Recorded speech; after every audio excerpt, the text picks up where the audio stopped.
Catherine Bernardo at Alden Richard ibinahagi ang natutunan nila sa isa't isa. Sabi nga ni Catherine, minsan pag napapagod ako tas titingnan ko siya, iisipin ko, ito nga hindi nagrereklamo, ang dami.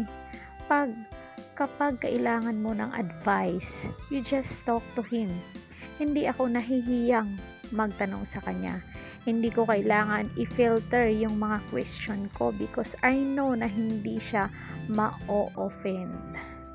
So, ito yung tapang na ibinahagi ni Catherine. Sagot naman ni Alden, siya yung nagpa-realize sa akin na, it's okay to say na at times, value your time for yourself, time for your loved ones. Take everything one day and a time. Hindi ka superhero. So, maano natin guys na yung pelikula nilang Hello, Love Again ay parang nakilala na nila ang isa't isa. So, magbasa tayo ng mga nakakaantig na komento ng mga netizen. Nakalaya na si Kat kasi dati parang naka-filter lahat ng dapat niyang sabihin na media, hahaha. Kasi parang magagalit si Kuan, hahaha. Ngayon may freedom na siya kasi hindi mahigpit si Tisoy at open sila sa isa't isa. Nagsusuportahan pa.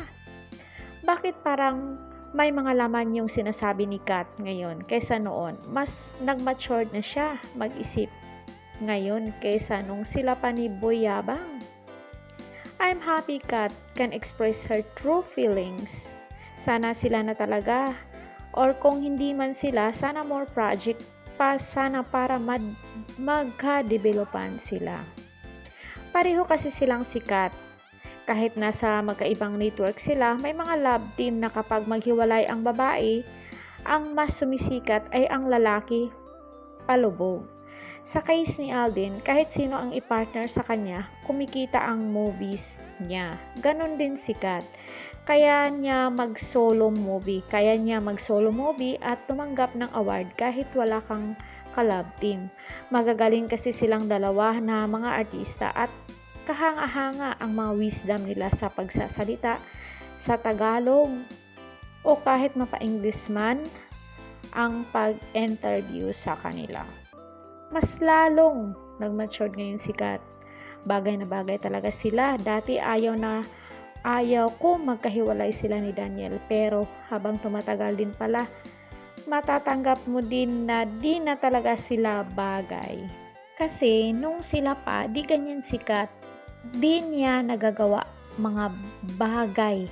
May bakod palagi, parang siloso kasi si Daniel, gusto sa kanya lang atensyon ni Kat. Yung mga mensahe nila sa isa't isa nakaka-touch. Mahirap talagang itago ang isang relasyon lalo na kung tunay at wagas ang pagmamahal sa isang tao. Para gusto mong ipagsigawan sa buong mundo na ito ang mahal ko, ang taong gusto kong makasama habang buhay. At ito ang nangyayari sa kanila. Gusto man nilang ipagsigawang pwede naman dahil they both free. Kaya lang talagang kalin ang kanilang mga private na buhay. Wala, nasa mundo sila ng showbiz. Nagpapaligaya sila ng tao pero talagang minsan nasasaktan din sila. Kaya hayaan na lang natin sila, ipag-pray na lang natin ang Kat din. Taas nito, sana kahit tapos na yung movie, lagi pa rin namin kayong makikita. Wow, nakaka-touch naman ang mensahe ng isang supporter ng Kat din. So, anong say nyo dito mga marites? Comment down kayo dyan. Talagang bagay naman sila at parang sa tingin ko gumaan or si Catherine naging close siya kay Alden na to the point na hindi sila nagkakahiyaan sa isa't isa. So yun lang mga marites, comment nyo dyan, sulat nyo sa baba ang inyong naging pahayag dito kay Catherine at Alden Richard. Don't forget to like, share, and subscribe. Kung bago pa lang kayo dito sa ating channel, please hit the notification bell para update updated kayo lagi or manotify kayo sa mga latest upload ko. Hanggang sa muliin, Caridad Official TV. Thank you so much!